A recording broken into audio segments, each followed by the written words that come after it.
Every single team in the American League East has to be searching for pitching right now. Meanwhile, one of the teams in the American League East is going to try to make some history.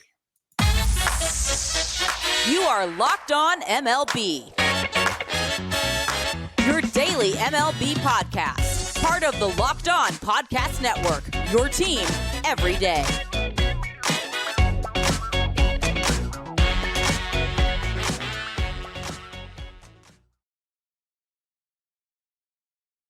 Hello, baseball fans, and welcome to Locked On MLB, part of the Locked On Podcast Network, where it is your team every day. This is the daily podcast.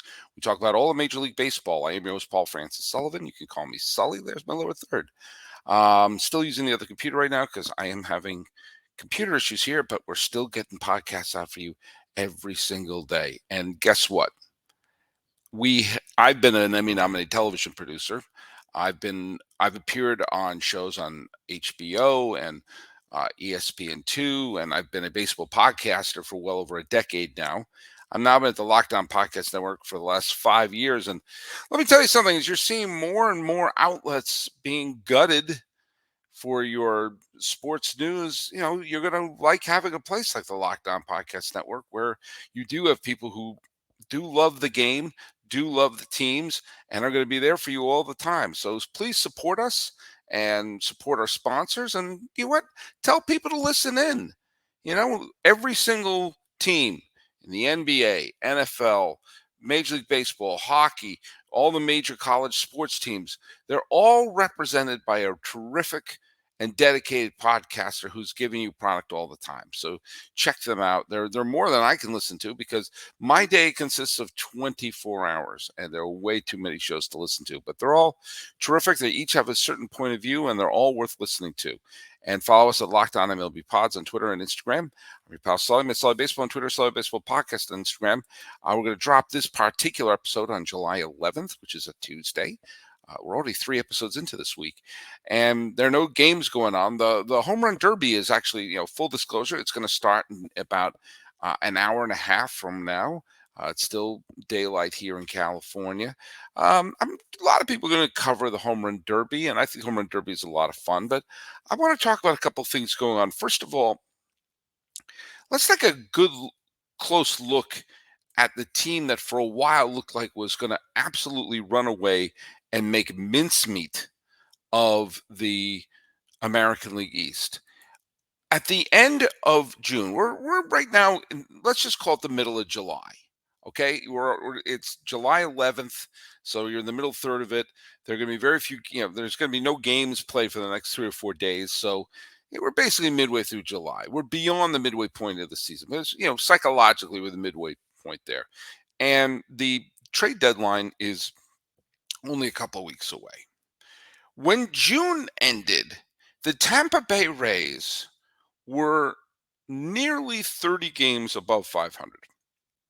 They were 29 games above, and they were 6.5 games ahead of the Baltimore Orioles for the division lead. And just to give you an idea, the Orioles were playing at the time 600 baseball, which would mean they would win, roughly 97 games. And they were still 6.5 games behind the Tampa Bay Rays.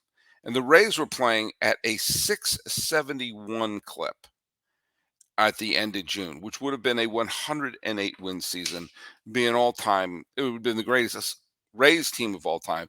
But they were just doing laps around everybody. Since that time, the Rays went on a 7-game losing streak. 7-game losing streak. And they won the final game of the series against Atlanta. So they finished they lost 7 of the first 8 games in July. By contrast, the Red Sox won 7 out of 8. That's weird. And then while you were sleeping, the Mariners won 7 out of 9. As some of the teams that are slowly creeping back into it are showing their mettle. Baltimore won 6 out of their next 9 games and are now sitting tied in the loss column with the Tampa Bay Rays. Now think about that. The Orioles began the month 5 games back in the loss column, and less than 2 weeks later, they caught them.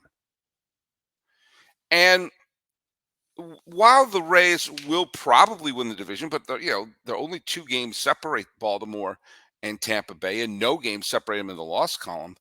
They keep getting horrible news from the pitching front. Drew Rasmussen is going to have season-ending surgery. And Rasmussen, if you remember, the last game he pitched was in May, and he was fantastic against the Yankees. I think it was 7 shutout innings, and then boom, that's it. Bye. Remember Jeffrey Springs? Remember Jeffrey Springs started this season? First few games, oh my God, is he going to be a Cy Young contender? No, he's gone. Bye. And you have Tyler Glasnow. Who's the starting pitcher they have now? Tyler Glasnow, fine, injury risk. Taj Bradley, fine, inexperience. Zach Eflin, fine. Yoni Chirinos, fine. But this is a team that has images of not just making the postseason, but finally winning that World Series title that's been eluding Tampa Bay, and that would probably go a long way for building the support to build a new stadium. Baseball has to fix what's going on in Tampa Bay. Otherwise, they can't expand. That's why they're pushing the A's to move to Las Vegas, even though Las Vegas is one of the 7 stupidest places to put a Major League Baseball team. And for the Rays, you know what? I would listen long and hard about what they're offering in Orlando. Keep the team in Central Florida if they can't get anything worked out in Tampa Bay. And here's the thing about the Rays, okay? Well, all you people who are obsessed with the turnstiles there, they have a big following. They do. They have very high television ratings. They have a tremendous media population who follows the team. They just don't have turnstiles going because the stadium's in the wrong place.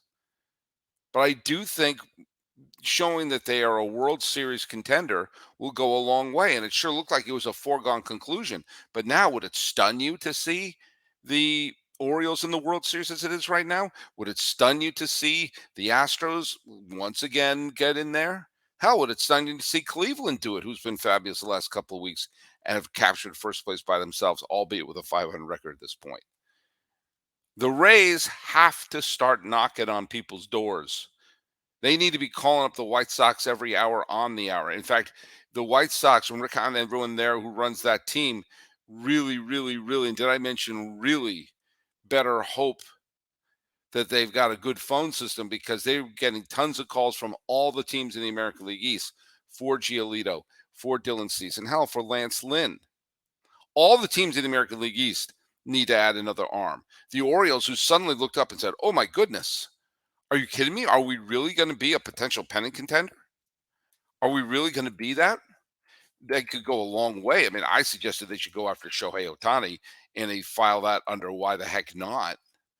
But, when you have, Dean Kramer and Tyler Wells and Kyle Bradish have pitched fine. But if you add one more really terrific arm in that, along with their dynamic bullpen, who knows how far they'll go?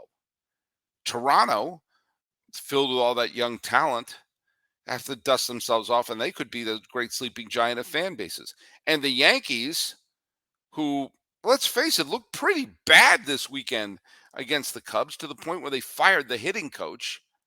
I don't think it's the hitting coach's fault that a team was assembled that if you remove one player from it, albeit a great player, suddenly they're freaking hopeless. But I digress. The fact of the matter is, all those teams need a starting pitcher. The Yankees desperately need one, especially, you don't know when Nestor Cortez, is he coming back? Is he not? What do you get? What is Severino really? Is Severino, is he going to be a disaster? Carlos Rodon looked fine his first time out, but can you really rely on him? So if I'm the White Sox, I'm picking up the phone and calling them every single day and playing them off each other. Now, knowing the Tampa Bay Rays, they're going to take a look at, Chris Flexen. Remember Chris Flexen? A couple of years ago, Chris Flexen was a, pretty decent pitcher for the the Mariners. And he got designated for assignment after a weird trade with the New York Mets just last week. Flexen is going to sign with Tampa Bay and be a Cy Young contender for the rest of the way. Either way. The Rays, I think, should do more than going through the sample plate and trying to see what's cheap. I think if they need to trade away a decent prospect or two, especially on the wake of the draft where you're having influx of new talent into your system, they need some major league pitchers. They need some pitchers with a major league ability, not just reclamation projects they can cross their fingers and see them turn to something great. Because guess what? You may never get another chance where things are as wide open as this Rays team, who look like they're going to run away with the East and be the absolute best team in the American League. You don't know necessarily what you're going to be getting into unless you make that big move to bring in the starting pitcher the team, let's face it, so desperately needs. Do it now. They started off great, but whenever you see a team that looks phenomenal, even at the All-Star break, have a rotten second half. Remember the 2014 A's? The 2014 A's were the best team in the American League at the All-Star game, and they barely made the wild card game, in which they got eliminated. You don't know how fast things can turn around. Put some more major leaguers into that rotation, Tampa Bay. You can't afford to constantly hope that you're getting the best player out of nothing.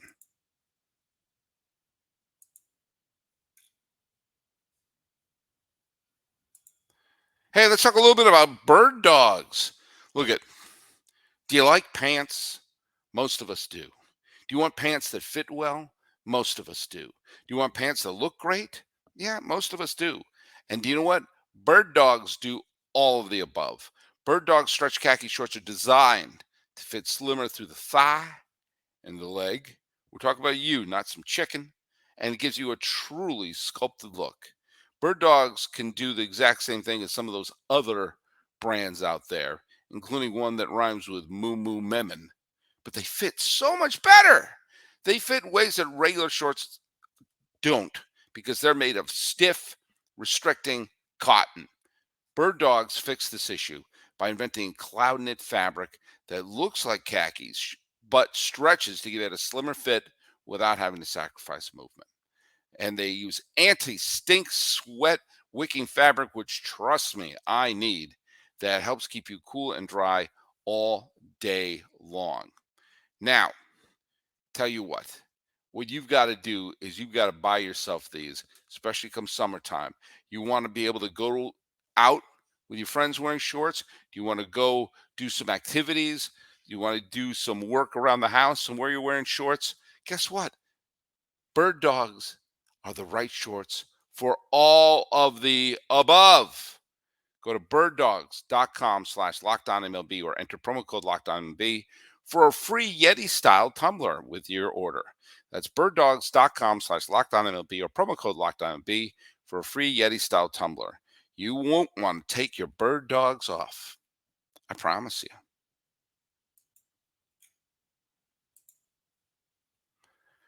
The draft is going on, and you know what?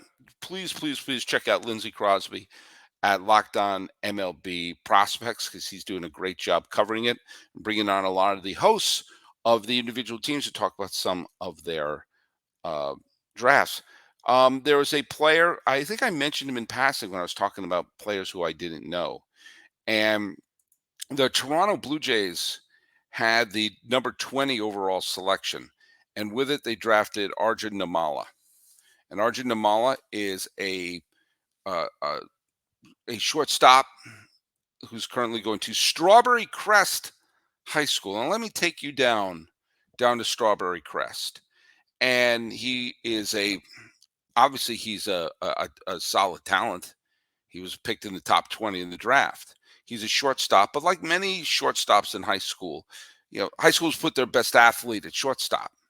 And he may not have the quickness to have shortstop be the position he plays in that he's projected at. But he's got good bat speed, according to everything I've read. Is solid defensively.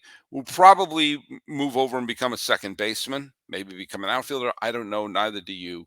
He probably won't be a shortstop, but he is being inserted right into the Toronto Blue Jays organization. And this could be a big draft for the Toronto Blue Jays, and they're going to try to see as he was apparently going to commit to Florida State to be a college player there. It's looking like the Blue Jays are going to put the full court press to bring him on there. Now, why am I focusing on the 20th pick overall? Well, Arjun Nimmala was born in India, and he is part of his parents immigrated to America. He was a cricket player who adopted baseball in Florida and obviously became a talented player, good enough to be a top 20 draft pick. There have there are no Indian American players in Major League Baseball. There have been a handful of people from India who have played in the minor leagues. Probably the most famous was it Dinesh Patel and Rinku Singh, whose story was chronicled in what I thought was actually an underappreciated baseball film called Million Dollar Arm, featuring John Hamm, um, uh, Asif Manvi, who's a very talented actor who I knew in New York as a comedic sketch performer, and the late great Alan Arkin as members of the Pirates organization, and also Suraj Sharma and Madhur Mittal as the two pitchers. And basically, it's a story of the scout who's trying to find a cricket player who could translate their throwing and their ability into Major League Baseball. And it was based on those true players who um, did manage to get into the Pirates organization, but they never made it to the show. And you know what? Neither has I forget to pronounce his name already. Arjun Nimmala. He's not there yet. And as I chronicled in one of the podcasts I did earlier this week, the landscape of former number one picks who never saw a game in the major leagues is sadly vast. However, there's a potential here. India, pretty big population there. Indian Americans here in the United States. I'm currently in the Bay Area. If I go right across the Dumbarton Bridge from where I'm sitting right now, I'll be in Fremont, which is a huge Indian American population. And to have someone from the Indian American population be a star in Major League Baseball could, I don't know, open up a gigantic potential for fans. I've always wondered about that. Why you didn't see as many Asian Americans, as many Indian Americans making to major leagues. As I used to play on Little League with kids who are from Asian backgrounds and Pacific Islander backgrounds and Indian backgrounds, and so why aren't some of these kids who grow up in America not make it to the major leagues? I don't know. Neither do you. But the fact of the matter is, if one or two can make it to the show and become that first sort of beacon, that first sort of uh, big time sports hero, and open up the vast popularity of an established population in the United States, that could be big for Major League Baseball. Also could be big to get people in India interested in the game as well. You saw that when Hideo Nomo and first burst onto the scene in 1995, it opened a lot of people's eyes to say, "Oh my God." We all knew that baseball was played in Japan, but there was a sort of snobbery that they were players in Japan weren't good enough to make it in America. Well, Nomo did, and a handful of other players did. So, pitchers can, but the position players can't. Along came Ichiro. Along came Hideki Matsui.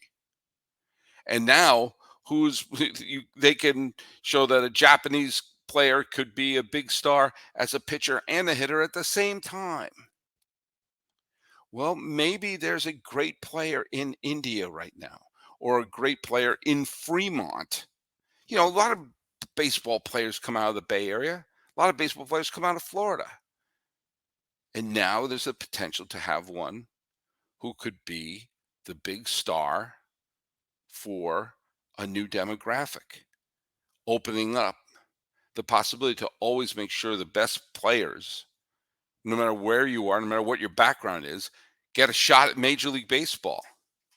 As baseball is looking to build its popularity, maybe you can try to find new avenues of popularity. I'm going to be rooting hard for Arjun Nimmala, even though I'm not a Toronto Blue Jays fan, because I'd like to see what happens if and when that happens. I've seen fans flock to ballparks with a sort of cultural background pride, not just the super obvious ones like, Hideo Nomo, or when Shanho Park pitched, you would always see Korean flags being waved left and right. But also, I mean, when I was living in New York, and you saw a lot of people coming over from the Dominican neighborhoods, the predominantly Puerto Rican neighborhoods, waving flags in honor of the players who were from the countries of their origin.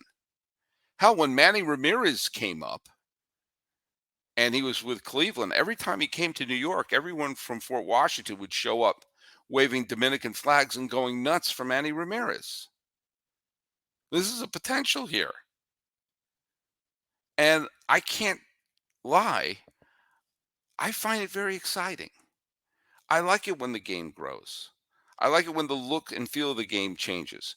And I also think that sports is one of the great assimilation factors of all cultures. If you see a ball club that's filled with players of all different backgrounds and everything, suddenly fans who may have a negative thought about this group or that group suddenly find themselves cheering for someone and see that the players are working together. That doesn't mean every team is kumbaya and aren't filled with biases and prejudices like we have in our normal society. But when you see groups of people working together and you root for a team, I remember you saw when, my Red Sox in 2013, when they had stars like David Ortiz, and then they had Koji Uehara, and then they had the Dustin Pedroias, and then they had Jacoby Ellsbury, who had Native American descent. And you saw Xander Bogaerts, who was from Curacao. So all these people from all around the world working together for one purpose and one purpose only: to make people named Murph, Fitzy, and Sully happy while they're drinking their Dunkin'. So maybe there's a Indian population here who could be rooting for him and could become big baseball fans. That's many times the entryway into it. I'm not a big fan of nationalism, which is why I like the melting pot of Major League Baseball. But we saw the fun of it during the World Baseball Classic. And if that can then translate that Team India gets to be a super competitive team, the World Baseball Classic, I say, why not? So I think it's great. But there was another element to the draft that I'm going to bring up in our final segment, which is a little more close to home. And it allows us to pay tribute to a man who appeared in my in memoriam video a few years ago, who I think is starting to see the fruits of his labor emerge, sadly, after he was gone.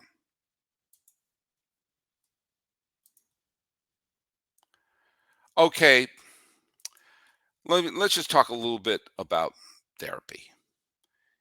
Not everything that's going on in the world has necessarily been good or happy. And sometimes the pathway to our own personal happiness is not always clear.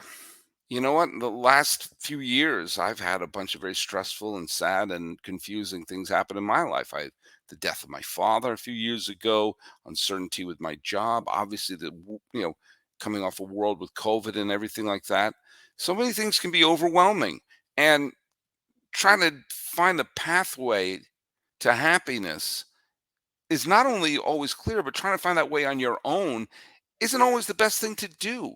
Therapy has helped me navigate the waters in life that can sometimes be rough. And therapy, well, let me just put it this way. Sometimes it's good to articulate what's worrying you. Sometimes it's good to just say out loud the things that are bothering you.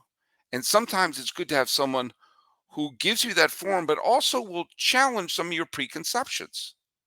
This is what therapy offers for me. And maybe it's be the right thing for you. And if you're thinking about starting therapy, why not give BetterHelp a try? Look, it's entirely online and it's designed for your convenience. You can work it around your schedule. You just have to fill out a brief questionnaire to get matched with a licensed therapist. And if it's not the right fit, you can switch therapists at any time at no additional charge. Let therapy be your map with BetterHelp. Visit betterhelp.com/lockedonmlb for 10% off your first month. That's BetterHelp, HELP.com/lockedonmlb.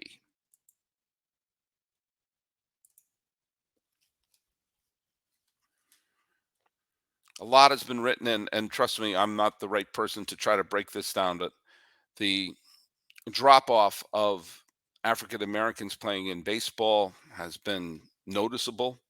I mean, heck, if you just go as recently as the early to mid 1990s, some of the great stars in baseball, some of the most dominant stars in baseball were African American stars like Bonds and Frank Thomas and Ken Griffey Jr. and Fred McGriff and Tony Gwynn.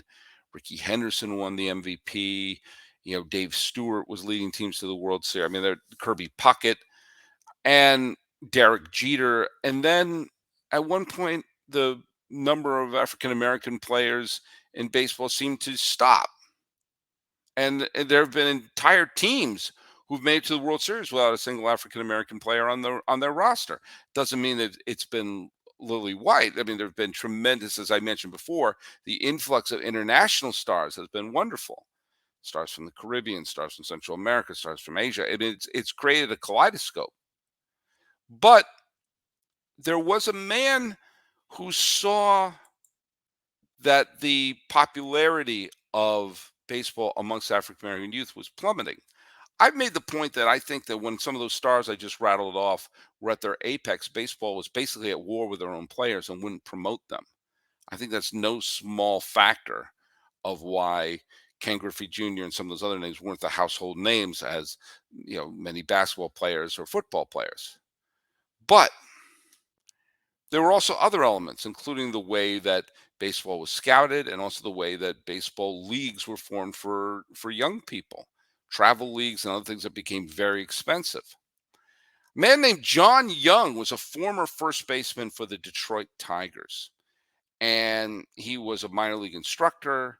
He came up through um, he came up through the minor league system. He played a handful of games um, for the Tigers in 1971. Didn't make much of an impact, but later became a a minor league instructor and coach, and also a scout.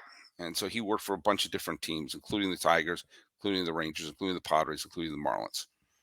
The LA native was someone who loved baseball and saw what was happening.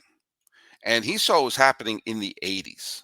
Now, I mentioned all the stars from the 90s, but John Young saw there was something afoot, and he saw that fewer and fewer African American players were being drafted in the mid 80s, and he made his thoughts and his concerns clear to the commissioner, and he formed a new baseball program in his native Los Angeles for the purpose of trying to revive baseball in the inner city and try to show that baseball is a great game and try to see some of the players who had the talent but were going to focusing their attention on other sports were beginning to focus a little bit on baseball. In 1989 he created something called Reviving Baseball in Inner Cities, RBI.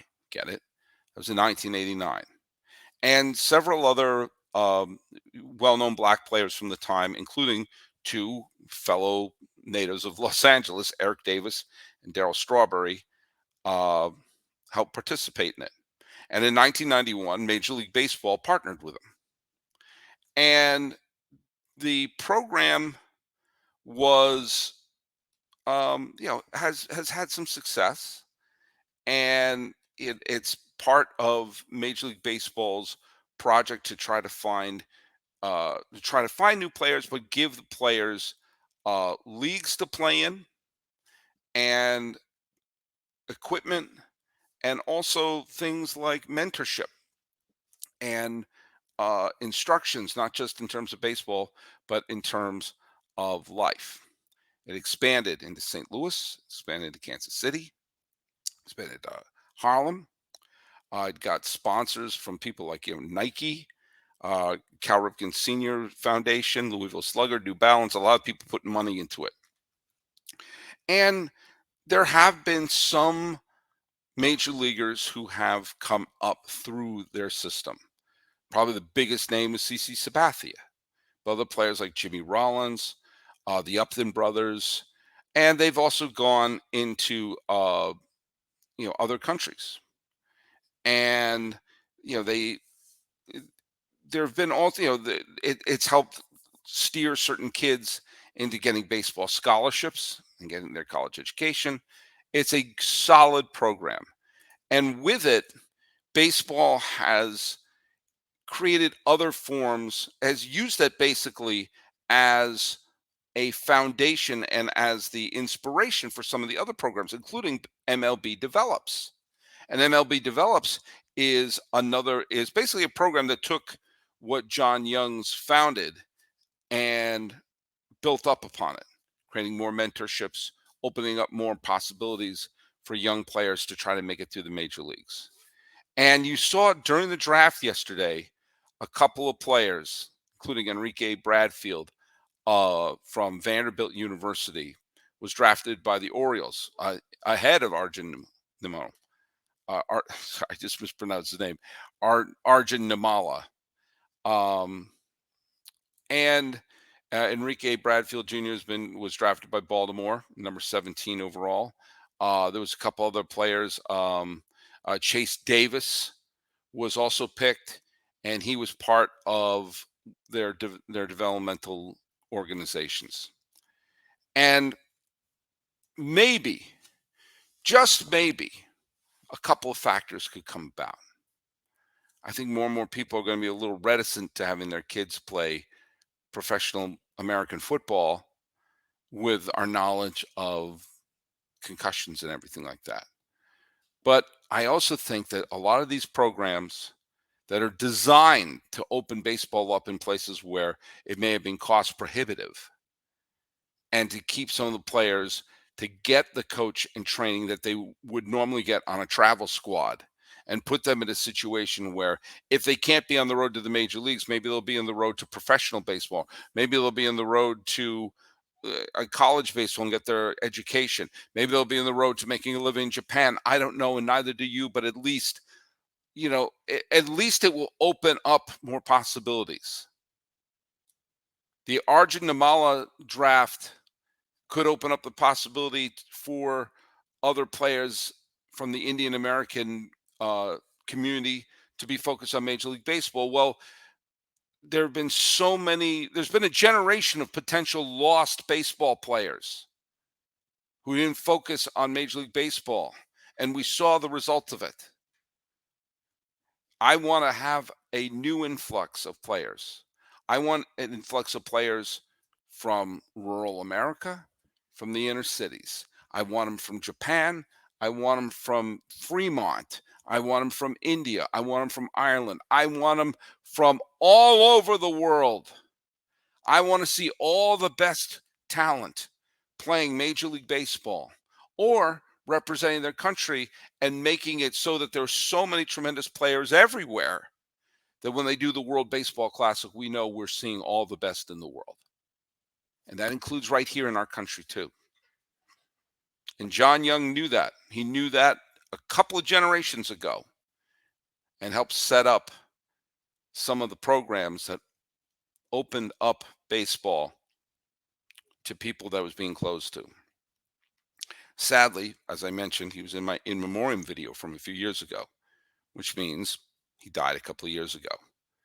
But he's someone who I think is worth saluting. And again, he was someone who was not a star. He wasn't. he had a cup of coffee in the major league the year before I was born, but he's someone who made an impact, and that's worth celebrating. By the way, Craig Brindle, who gets all my trivia questions right, so far is the only one to take a stab at the trivia question I put the other day, and he got it wrong so far. So I'm going to repeat the trivia question from the other day.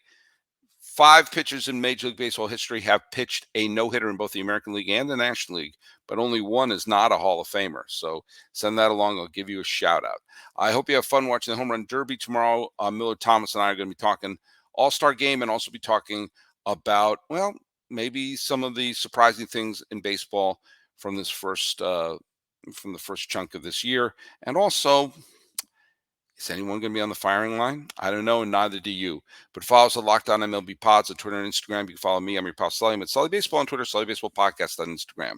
Urging the Rays and basically everyone in the American League East to improve their pitching and trying to open up baseball to all the best talents, no matter what their background is, because that's the beauty of baseball. This has been Locked On MLB for the 11th day of July, 2023.